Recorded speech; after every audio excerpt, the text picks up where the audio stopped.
चलो देखो, आज जो है इसके बाद की विषय वस्तु जो है देखिए यहाँ पे, दिख रहा है आप लोग को?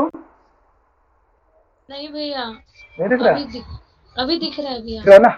देखो कल हम लोगों ने जो है जो देखा, ठीक है, तो सबसे पहले हमने देखा कि वेदांत दर्शन के राइटर कौन है, उनका समय क्या है, किस वंश से वो आते हैं। उसके बाद हमने देखा कि वेदांत दर्शन के अन्य नाम क्या क्या है, ठीक है, जो अन्य नाम जो प्रचलित है इस समय, उनके नाम विशेष देखे हैं। फिर उसके बाद हमने देखा कि जो मूल जो ग्रंथ है, ठीक है, वेदांत दर्शन या ब्रह्म सूत्र, ये इसका विभाजन क्रम क्या है, ठीक है, इसके अंतर्गत अध्याय कितने हैं, पाद कितने हैं, अधिकरण कितने हैं और सूत्र कितने हैं, ये सब हम लोगों ने देखा। उसके बाद देखा कि ब्रह्म सूत्र या वेदांत दर्शन के जो बहुत फेमस जो टीचर्स हैं या आचार्य हैं, फैकल्टीज मेंबर हैं, कौन कौन से हैं, और उन्होंने उस ग्रंथ से संबंधित कौन सा भाष्य या टीका ग्रंथ लिखा। तो उम्मीद है कि आप सबने याद किया होगा, यदि याद नहीं किया तो याद कर लीजिएगा आप लोग, ठीक है। उसके बाद हमने देखा था कि वेदांत सार का सामान्य परिचय देखा था कि इनके जो राइटर हैं सदानंद योगिन, इनका समय क्या है और वो किस सिद्धांत को फॉलो करते हैं, उनके गुरु का नाम क्या है, और वेदांत सार जो है इसका आधार ग्रंथ क्या है, किससे प्रेरित होकर अपने किसी भी सिद्धांत को प्रूफ करने के लिए जो है किस ओर जाते हैं, तो हमने देखा। उसके बाद हमने देखा कि वेदांत सार पे जो है तीन तीन जो टीका ग्रंथ बहुत ही फेमस है, जो एग्जाम में पूछा भी गया है। तो ये तीन टीका ग्रंथ के नाम के विषय के साथ साथ उनके राइटर विशेष भी देखा। उसके बाद हमने देखा कि वस्तु निर्देशात्मक मंगलाचरण के रूप में जो है वो आत्मा या फिर ब्रह्म से संबंधित कुछ कोटेशन का प्रयोग करते हैं, जिसमें चार शब्द जो है ब्रह्म का जो है यहाँ पे विशेषण है या फिर आत्मा का विशेषण है, ये सब हम लोगों ने देखा। उसके बाद हमने देखा कि कैसे वो जो है उनके गुरु का नाम क्या है, उनके गुरु किस सिद्धांत को फॉलो करते हैं, ठीक है, तो सिद्धांत का नाम भी याद रखिएगा। गुरु के लिए जो विशेषण शब्द का प्रयोग किया गया यहाँ पे, ये भी ध्यान रखेंगे। उसके बाद हमने देखा कि वेदांत दर्शन के लिए प्रमाण के रूप में कौन सा है और उपकारक या व्याख्या ग्रंथ के रूप में क्या फेमस है, प्रसिद्ध है, वो हम लोगों ने देखा। साथ ही साथ इसमें अस्य शब्द जो है बहुत ही इंपॉर्टेंट है, इसमें ध्यान रखिएगा कि वास्तव में जो वेदांत सार है ये क्या है, वेदांत दर्शन का प्रकरण ग्रंथ ही है, अर्थात जो वेदांत दर्शन में जो अनुबंध चतुष्टय है वही उसी का जो वर्णन है वेदांत सार में भी है। ऐसा नहीं है कि दोनों का अनुबंध चतुष्टय अलग अलग नहीं है, ठीक है। फिर हम लोगों ने देखा कि अनुबंध चतुष्टय कितने प्रकार का होता है, उनका क्रम क्या है, ठीक है।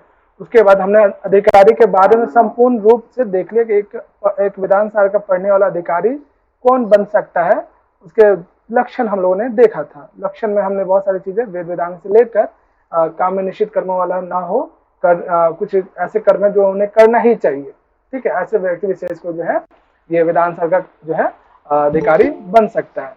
फिर हमने देखा कि काम्य कर्म कौन सा होता है, निषिद्ध कर्म कौन सा होता है, एग्जाम्पल के साथ साथ उस यज्ञ विशेष का भी नाम याद रखेंगे, निषिद्ध कर्मों का एग्जाम्पल क्या है, उसका नित्य कर्म कौन सा होता है, नित्य कर्म का डेफिनेशन क्या है, एग्जाम्पल क्या है, ये हम लोगों ने देखा। फिर नैमित्तिक कर्म क्या है, उनके एग्जाम्पल्स क्या है, किस वजह से किया जाता है, प्रायश्चित और उपासना कर्म क्या है।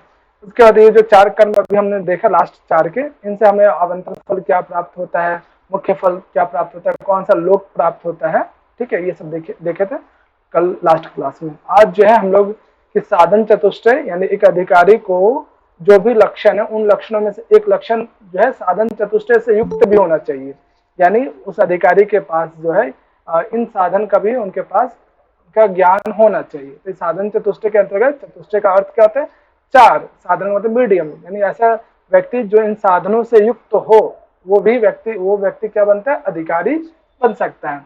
तो इनका जो नाम है आपने क्रम से याद कीजिएगा, जहां पे भी किसी भी टॉपिक्स में यदि किसी का भेद का वर्णन है, ठीक है, या संख्यावाचक कुछ दिया है तो उनको क्रम के अकॉर्डिंग याद कीजिएगा। एक से ज्यादा जहां पे भी हो, तो या दो से अधिक हो, तो उसे आप लोग कोशिश कीजिए क्रम से याद करने के लिए, ठीक है। तो देखिए इसमें साधन चतुष्टय जो आप लोगों ने पहले पढ़ा भी है और अच्छे से जानते भी है। चलिए अब पढ़ना इसे।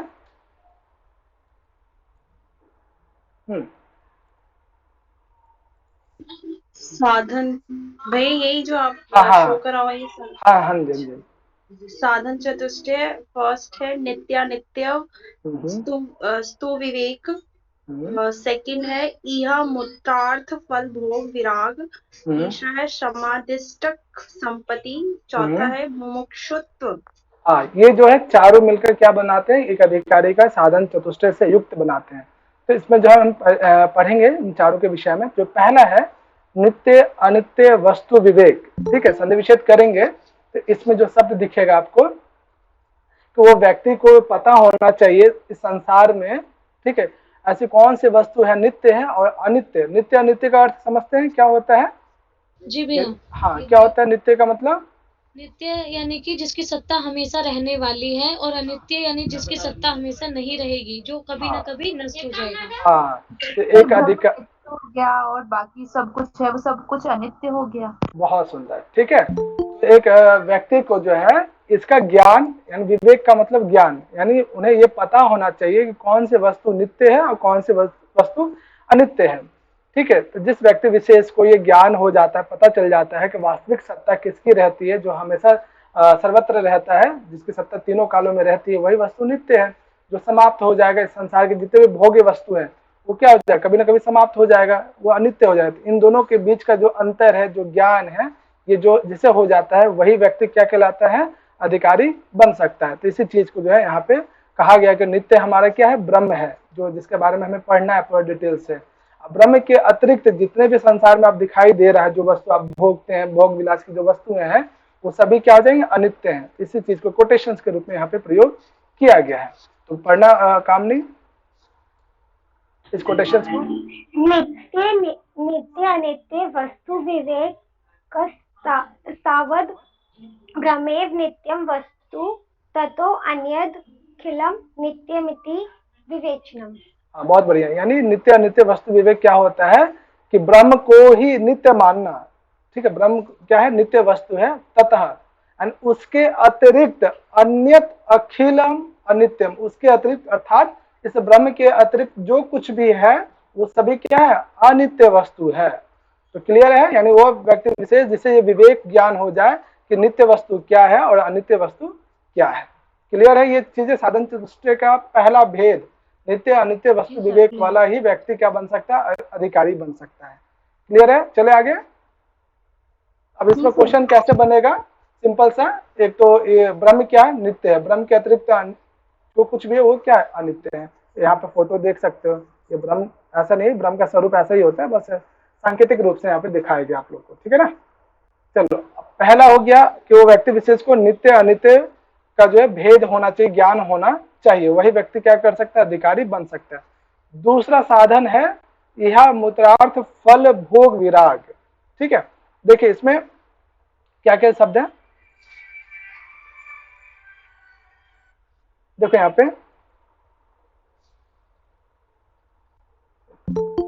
हाँ इला पढ़ना, यहीं तक पढ़ना।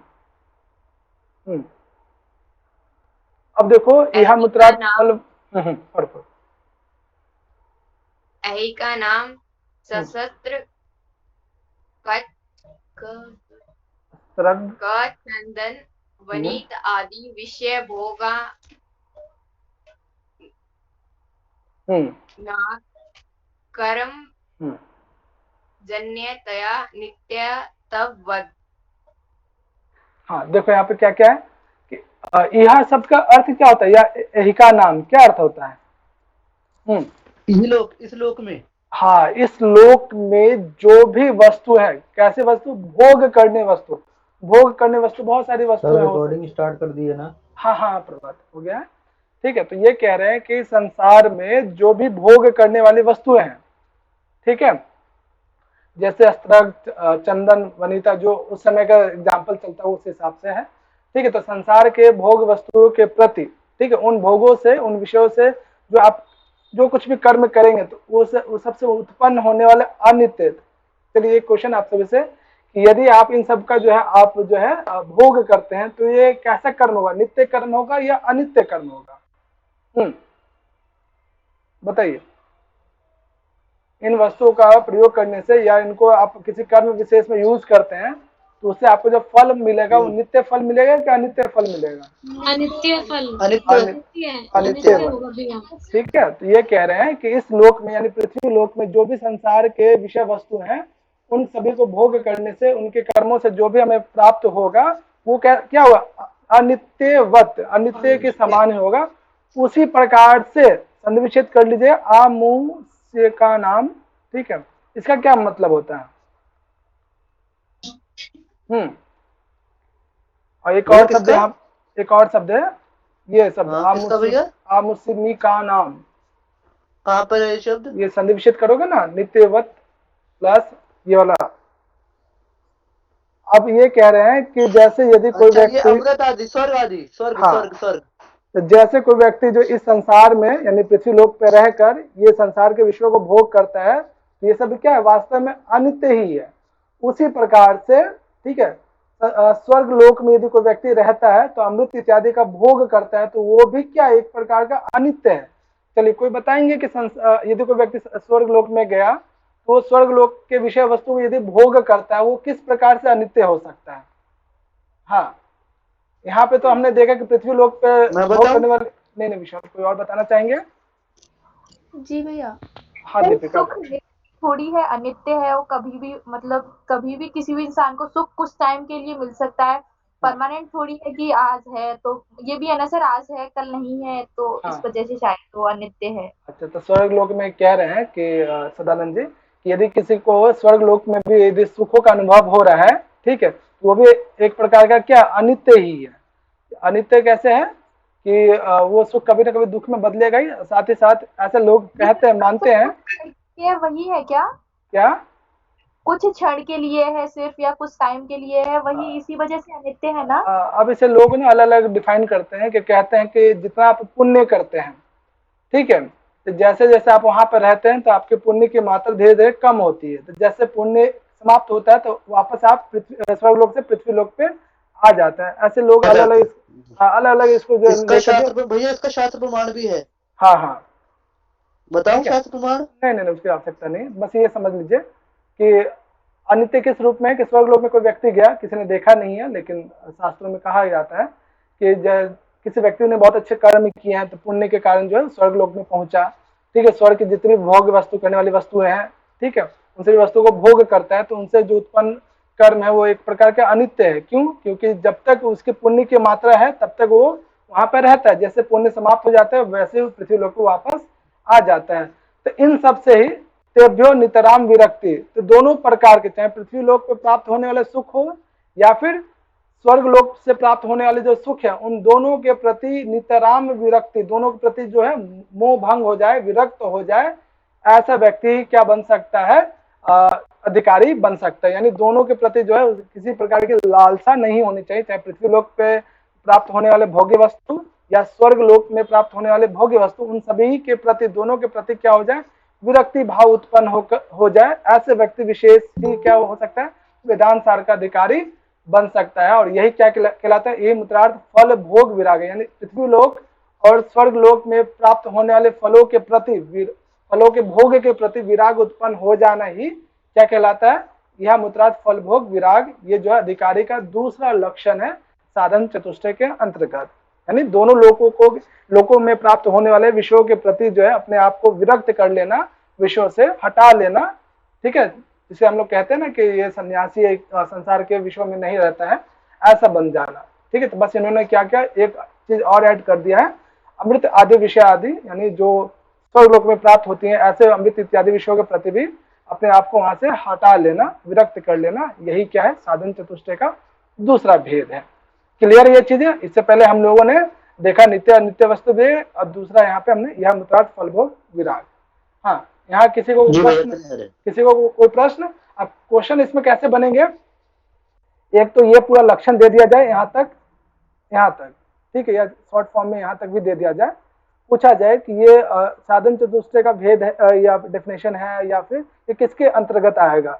ठीक है, दूसरा ये पूरा कोटेशन दे दिया जाए यहाँ तक, और फिल इन द ब्लैंक्स यहाँ पर दे दिया जाए इसके जगह पे, तो ये किसके विषय में वर्णन किया जा रहा है, तो ये यह मुत्रार्थ फल भोग विराग। ठीक है, तो दोनों तरीके से आप लोग ध्यान रखें। कोटेशंस को याद नहीं हो पा रहा है तो कोई बात नहीं, अक्षर सा जरूर देख लीजिए, ताकि आपको मेन एग्जाम में अगर यदि आप देखोगे तो आपको अनुभव हो सके कि हाँ ये क्वेश्चन इस संदर्भ में था, ये कोटेशन इस रूप में प्रयोग किया गया था, इसके संदर्भ में वहां पर प्रयोग किया गया था।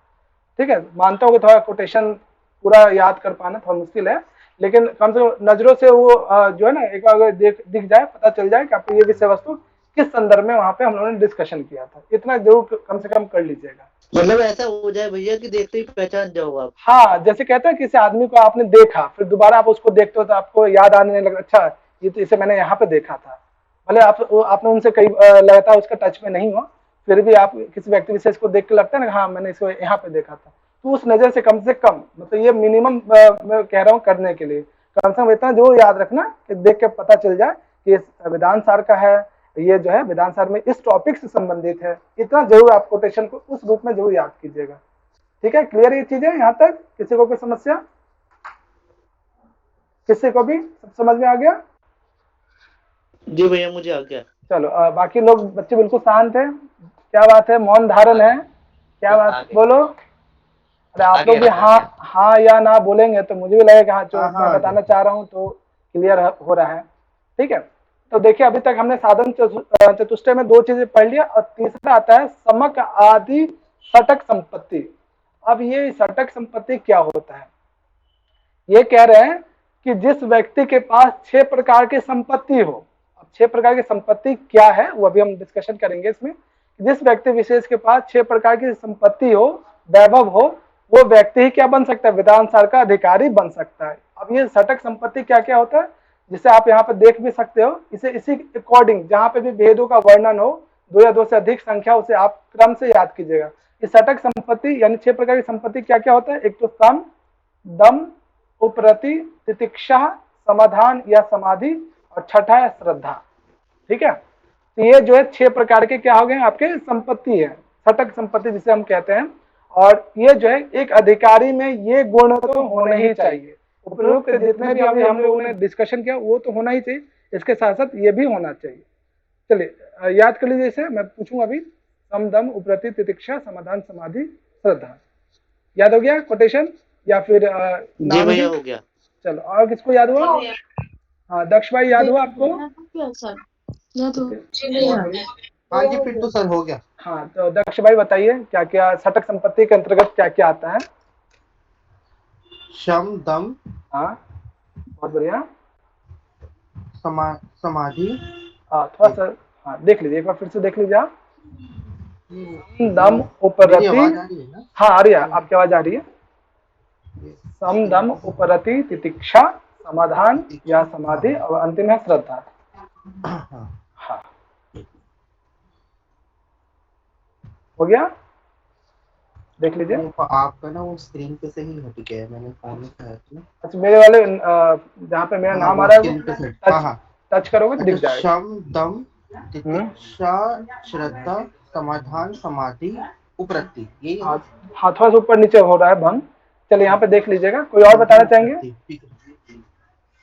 सर शम, दम, उपरति, तितिक्षा, समाधान, श्रद्धा। बहुत बढ़िया, ठीक है। 10 भैया मैं एक्सप्लेन करूं?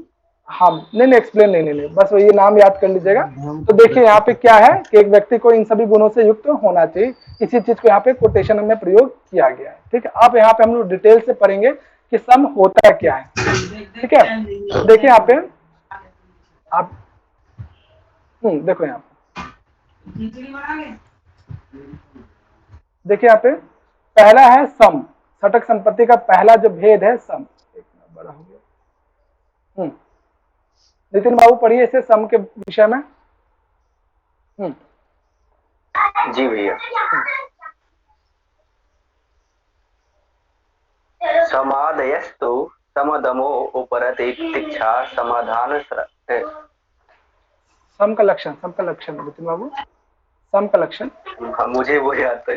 अच्छा कोई बात नहीं, ये पढ़। हाँ समस्तवत श्रवणादि व्यतिरिक्त विशेषेभ्यो मनसो निग्रह।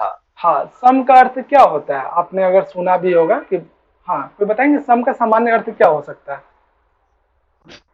शांति। तो इसका जो भाव, ये जो इसका जो मतलब स्थायी भाव है, हाँ वो वैराग्य है। बहुत बढ़िया। तो शांति कब होता है आपको? कब महसूस होता है कि आप बहुत शांत हैं? किस इंद्रियों को कंट्रोल में करते हो तो आपको लगता है एकदम सबसे शांत है? हाँ मन को। बहुत बढ़िया। तो यानी दोनों क्या नाम से आपको उसके विषय में आपको पता चल जाएगा। ठीक है, यानी इसमें क्या होता है कि सब में जिस व्यक्ति विशेष की, ठीक है, मन कंट्रोल है। ठीक है, मन नामक इंद्रिय के विषय में, जिसके विषय में हमने सांख्य कारिका में पहले ऑलरेडी पढ़ा है। तो मन को जो है उनके जो अलग अलग विषय है कि मन कहता है कि नहीं अच्छा सुन ले, मन करता है कि नहीं मूवी देख ले, मन करता है ये चीज खा ले। तो इन सभी प्रकार के संसार के जो भी भोग करने योग्य वस्तु हैं उन सभी से अपने आप को हटा लेना, अपने आप को निवृत्त कर लेना, अपने आप को जो है कंट्रोल कर लेना, नियंत्रित कर लेना, वही क्या कहलाता है? सम नामक साधन, सम नामक सटक संपत्ति। यानी वैसा व्यक्ति जिसके पास ये क्षमता हो जाए कि अपने मन को कंट्रोल कर ले, मनसो निग्रह, निग्रह का मतलब कंट्रोल करना, नियंत्रित करना, मन को श्रवण आदि व्यतिरिक्त विषयभ्यो यानी श्रवण इत्यादि विषयों से, अर्थात संसार के अलग अलग जो विषय वस्तु है, भोग करने वाले विषय वस्तु, उन सब से मन को क्या करना चाहिए? नियंत्रित कर लेना चाहिए। यदि अभी मन नियंत्रित करके पढ़ लोगे, लिख लोगे, अच्छे से चीजों को रिवाइज करोगे तो ज्यादा जरूर मिलेगा, ठीक है ना? वही चीज है। तो इसमें सम में क्या आता है कि सबसे पहले क्या करना है? अपने आप को, मन को नियंत्रित करना है, ठीक है? तो अब इसमें क्वेश्चन कैसे बनेगा? पूरा कोटेशन यहाँ पे दे दिया जाएगा, ठीक है? ये पूछा जाएगा कि ये किसका डेफिनेशन है, या फिर जस्ट इतना दे दिया है मनसो निग्रह, ये किसका लक्षण, किसके अंतर्गत, किस संपत्ति के अंतर्गत मन को नियंत्रित किया जाता है। तो ये क्या हो जाएगा? सम सटक संपत्ति, सम नामक सटक संपत्ति में। क्लियर ये चीज है? जी भैया। सबको क्लियर है? किसी को कोई डाउट इसमें? तो सबसे पहले क्या करना चाहिए? आप सभी को अपने मन को नियंत्रित करना चाहिए, तभी आप किसी भी विषय में, टॉपिक में या फिर किसी भी काम में लगा सकते हैं, ठीक? दूसरा आता है दम। दम एक चीज आप बताना भूल गए इसमें। बताओ। ये जो श्रवण आदि अतिरिक्त है ना, हाँ। इसमें आदि से आएगा मनन और निधिध्यासन, श्रवण मनन निध्यासन, बहुत बढ़िया, इन तीनों की बात कही गई है। बहुत बढ़िया। देखो अब दूसरा है सटक संपत्ति दम। अब आपने हिंदी में भी शब्द सुना, ये दम शब्द का सुना होगा अलग अलग अर्थों में। तो दम का क्या अर्थ होता है? अगर आप सामान्य अर्थ देखा जाए, कहते हैं इसमें बहुत दम है। वो तो भैया उर्दू वाला दम होता है, हिंदी वाला नहीं। उसका अच्छा, मतलब होता है शक्ति, शक्ति, शक्ति। शक्ति। तो शक्ति किस चीज को देख के आपको लगता है यार इसमें तो बहुत शक्ति है, दम है? हाँ, गाना भी सुना हुआ, दम लगा के, एक मूवी भी आई थी, दम लगा के हैसा ऐसे करके, आयुष्मान खुराना का। हाँ बताओ, दम का मतलब? उसकी शारीरिक क्षमता देखते हैं। शारीरिक क्षमता, चलो बहुत बढ़िया।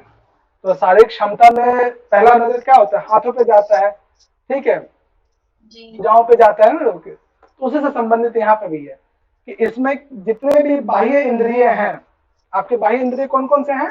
कितने हैं टोटल बाह्य इंद्रिय? 5। कौन कौन सा? बाह्य इंद्रिय पंच कर्मेंद्रिय, पंच ज्ञानेंद्रिय। सांख्य कारिका में हम लोगों ने क्या पढ़ा था? वहां यदि आप विषय सॉरी याद कर लोगे तो एकादश, बच्चा भूमि एकादश, 5 कर्मेंद्रियां हो गई और एक मन हो गया। मन को भी वहेंद्रिय है, वो अंतःकरण है मन, ठीक है? चलो देखो यहाँ पे, तो दम में क्या कह रहे हैं कि जब कोई भी व्यक्ति विशेष अपने बाह्य इंद्रियों को, उनके जो भी विषय होंगे उन सभी विषयों से हटा लेना, यानी अपने बाह्य इंद्रियों को भी नियंत्रित कर लेना। यानी पहले हम मन को नियंत्रित करेंगे, दूसरे वाले में दम में क्या होता है प्रोसेस कि अपने जो भी आपके बाह्य इंद्रिय हैं, बाह्य इंद्रिय अपने ज्ञानेंद्रिय, 5 प्रकार के ज्ञानेंद्रिय, 5 प्रकार के कर्मेंद्रिय, जिसकी चर्चा हम लोगों ने सांख्य कारिका में ऑलरेडी कर रखा है। तो उन सभी इंद्रियों को नियंत्रित करना ही क्या कहलाता है? दम, ठीक है? यानी इसमें क्या कहा जा रहा है मेनली? इसमें क्वेश्चन क्या बनेगा कि किस सटक संपत्ति में बाह्य इंद्रियों को नियंत्रित किया जाता है विषयों से, तो वो क्या हो जाएगा? दम नामक सटक संपत्ति में। और मन का नियंत्रण किस में होता है? सम नामक सटक संपत्ति में। ये दोनों में डिफरेंस है, ध्यान रखेंगे आप लोग। क्लियर है ये चीजें? यहाँ तक किसी प्रकार कोई समस्या? मेरी समस्या नहीं है, लेकिन कुछ जोड़ना चाहता हूँ। जोड़ो। इसमें जो ये बाह्य इंद्रियाणाम तद शब्द आया है ना, तद, ये तद शब्द आया है श्रवण मनन निधिध्यासन के लिए। चलो बहुत बढ़िया, ठीक है? तो इसमें जो ध्यान रखिएगा कि सम और दम में क्या अंतर है, दोनों का क्या लक्षण है, ठीक है? इसमें जो है डेफिनेशन आपसे पूछा जाएगा फिल इन द ब्लैंक्स करके, या फिर कोटेशन दे दिया जाए, पूछा जाए किसका परिभाषा है। क्लियर है ये चीजें? या मैचिंग के लिए भी दे सकते हैं लोग। चलो आगे चले। क्या क्या है संगीता?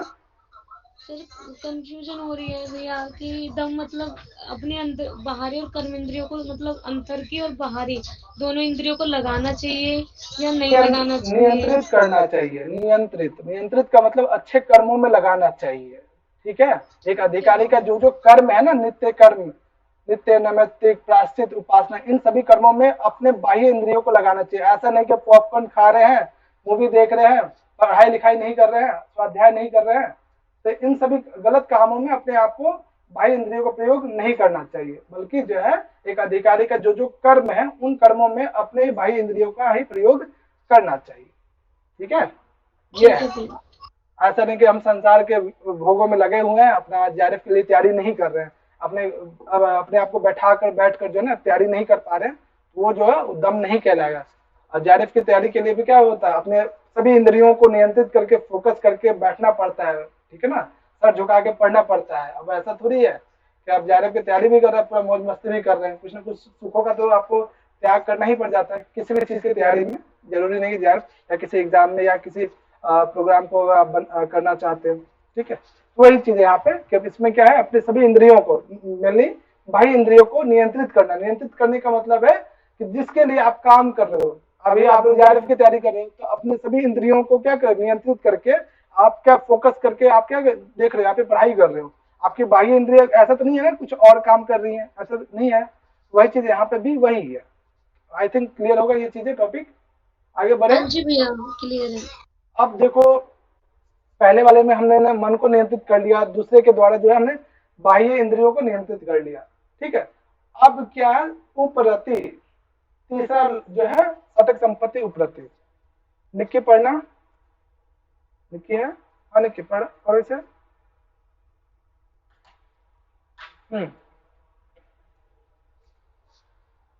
कौन पढ़ेंगे? पढ़ो इसे। सर मैं पढ़ूं? हाँ संगीता पढ़ो, सुजाता पढ़ो।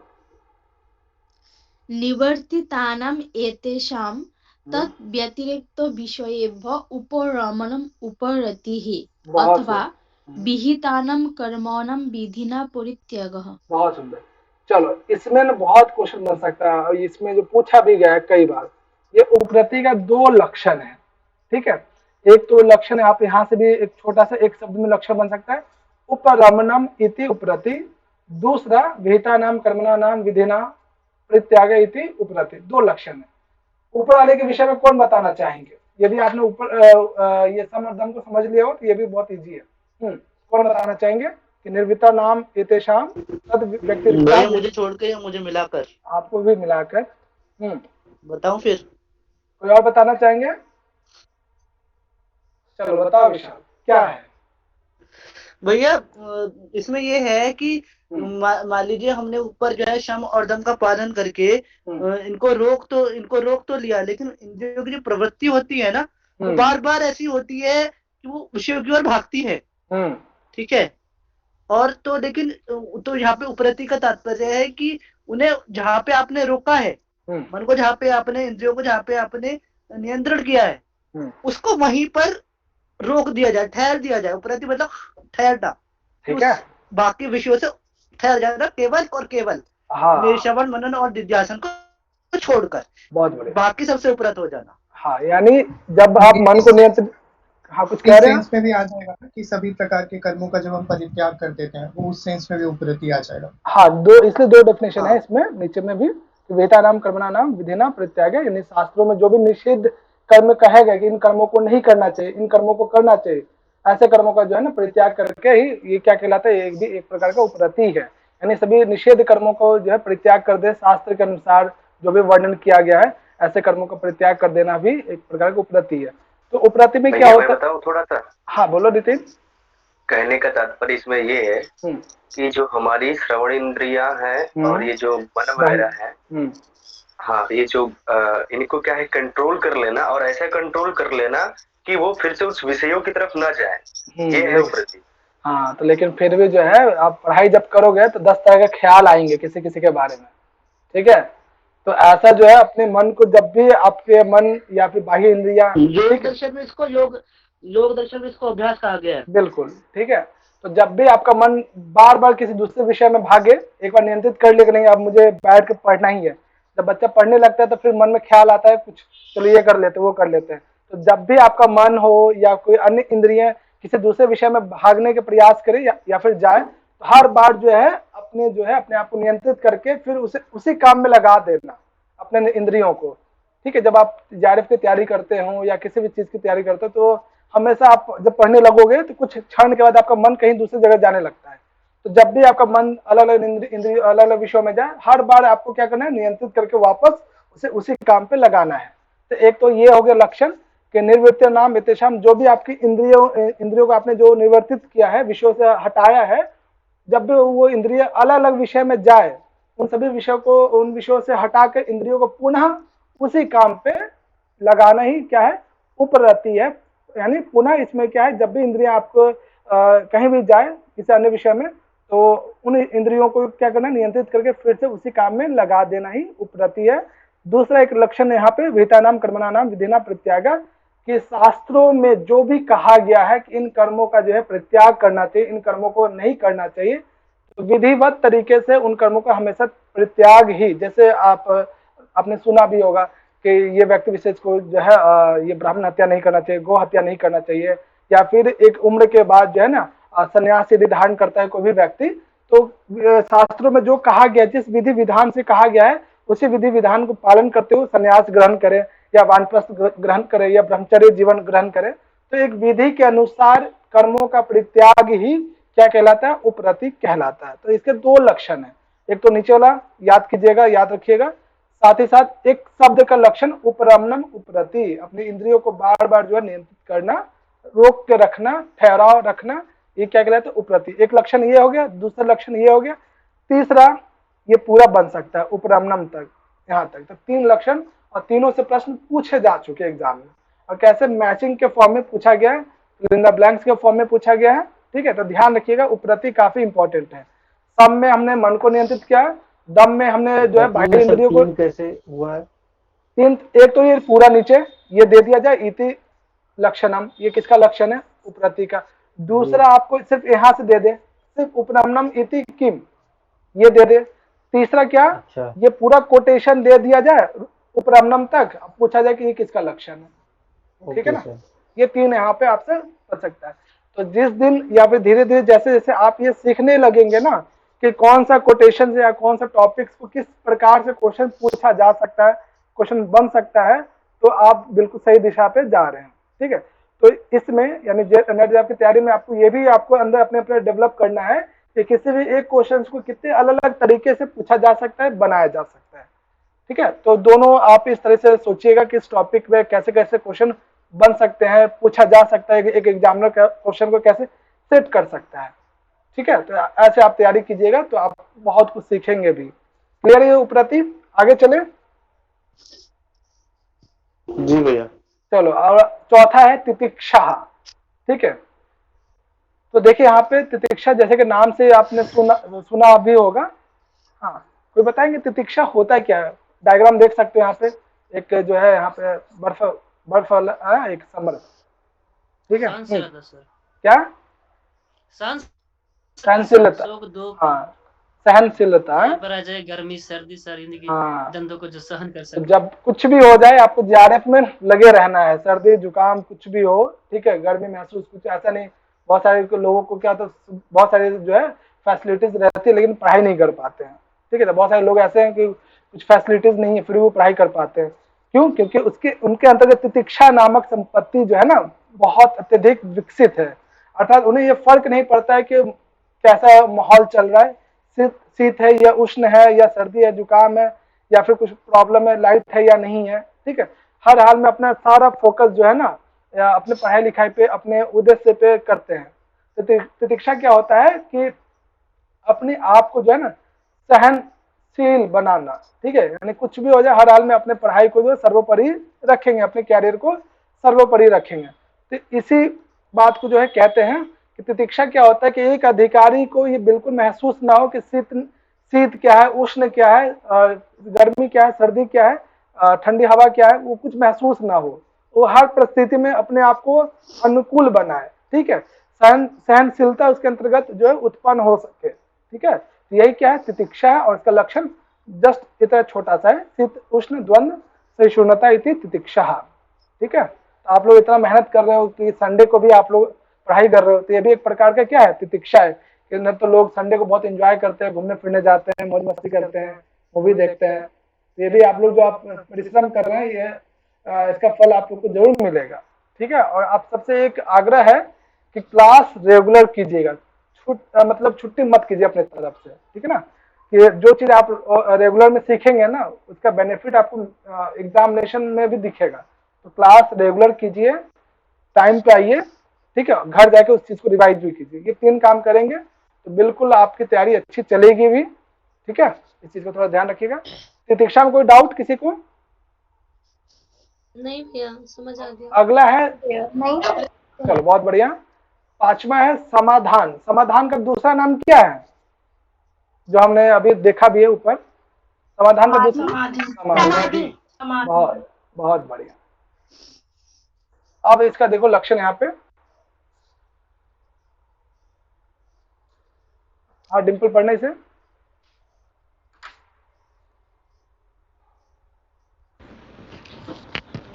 तस्य मनसः श्रवण आदौ तद अनुगुण विषये च समाधि। हाँ, क्या मतलब है डिम्पल?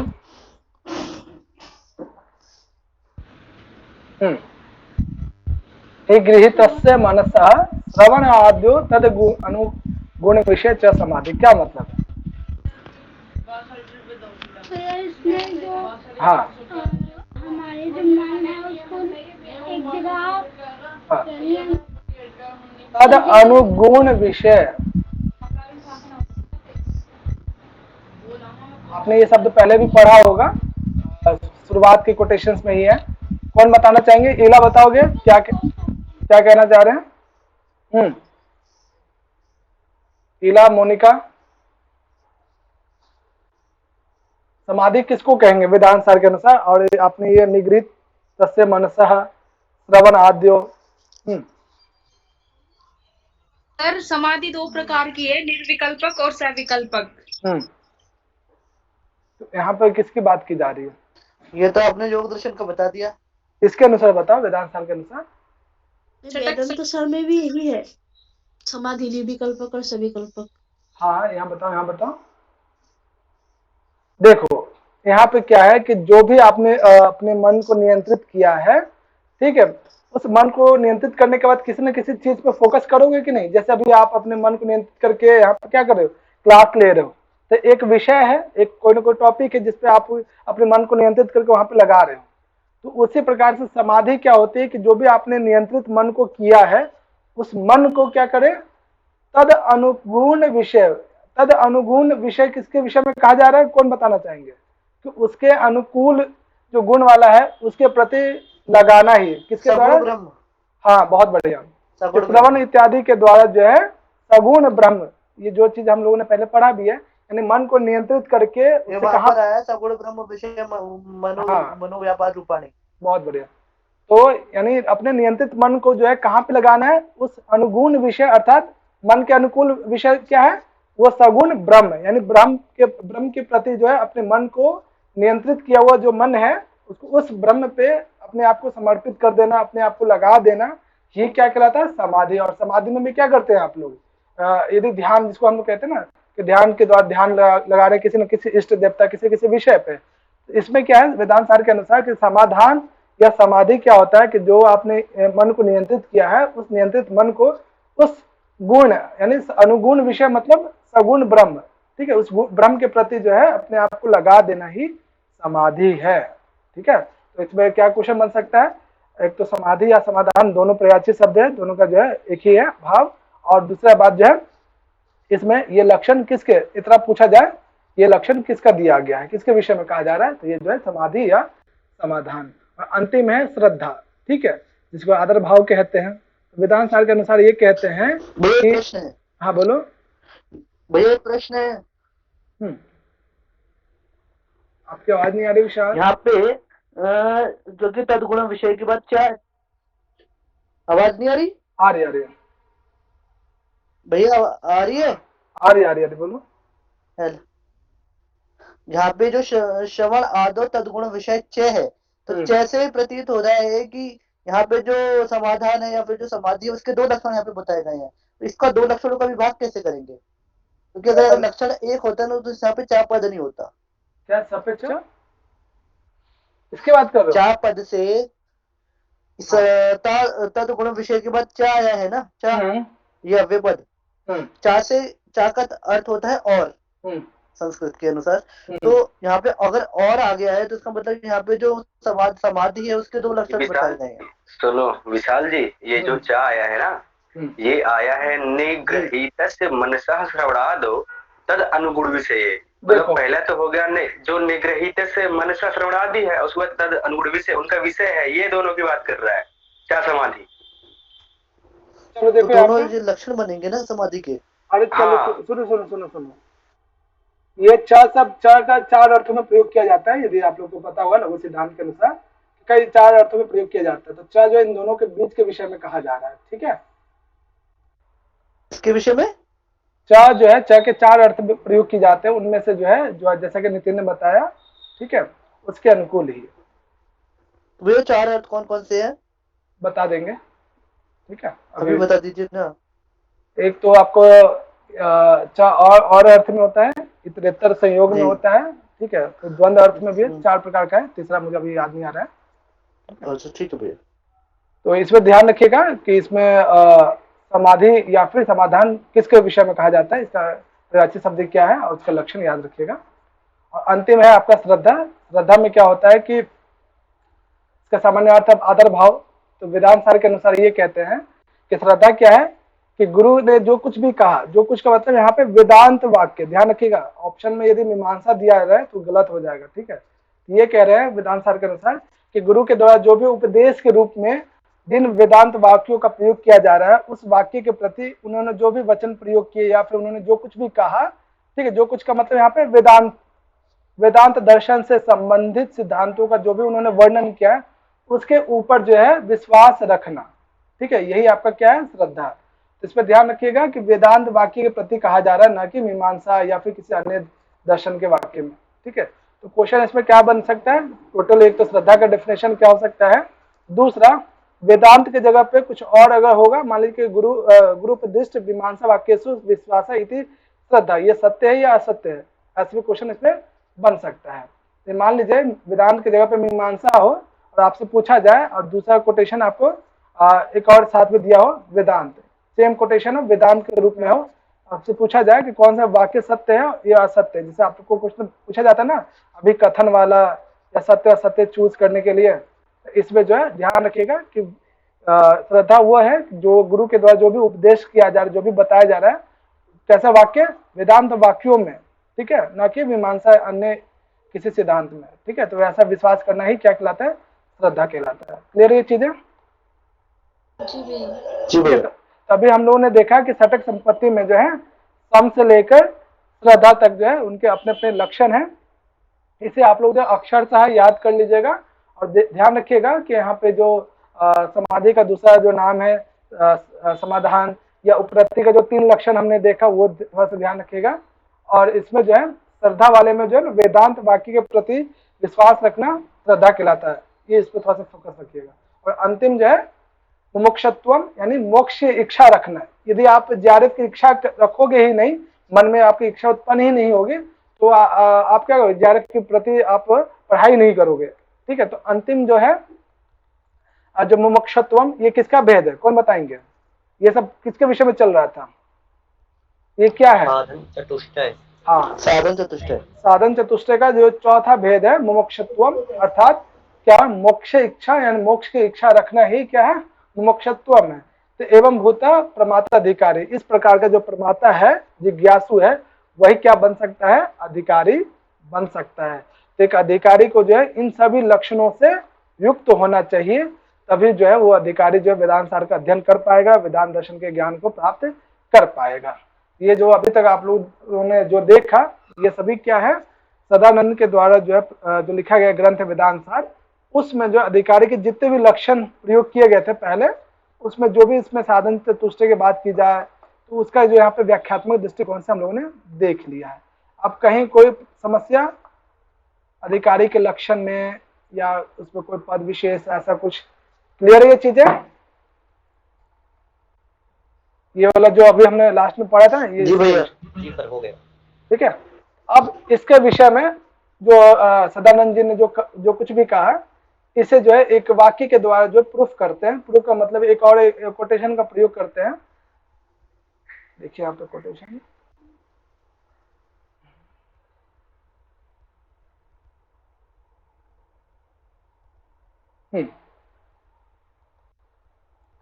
चलो देखो यहाँ पे, और कहा भी गया है किसमें, एक ग्रंथ है शंकराचार्य का उपदेश शास्त्री, जिसपे आपकी मैम प्रीति मैम का इस पे पीएचडी चल रहा है, ठीक है। तो उसमें भी क्या अधिकारी का लक्षण दिया गया है, जो कुछ भी उन्होंने कहा है अभी सदानंद जी ने, उसी से जो है ये जो कोटेशन यहाँ पे प्रयोग किया गया। चलिए भूमि पढ़ना इसे। प्रशांत चित्ताय जितेन्द्रियाय च प्रहीणदोषाय यथोक्तकारिणे गुणान्वितायानुगताय सर्वदा प्रदेयमेतत् सकलं मुमुक्षवे।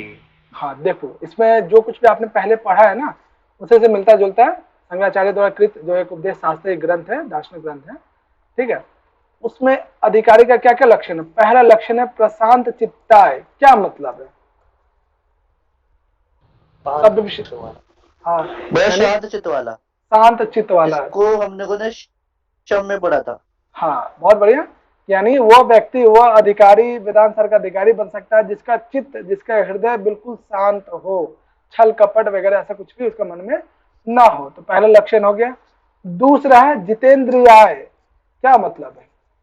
जिसने इंद्रियों पर विजय प्राप्त कर ली हो। बहुत बढ़िया, ठीक है। तीसरा देखिए, हमने दम में पढ़ा था। बहुत बढ़िया। तीसरा है प्रहीण दोषाय। क्या मतलब? प्रहीण दोषाय क्या मतलब? जिसके सारे दोष से मुक्त हो, पवित्र हो। हाँ, जिसका किसी प्रकार का कोई उस पर दोष ना हो, सभी प्रकार के दोष समाप्त हो गए हो, ठीक है। चौथा यथोक्त कार्य ने। भैया ये हमने निर्गत निर्मल कलमशतया में पढ़ा था। बहुत बढ़िया। यथोक्त कार्य ने, ये बताइए।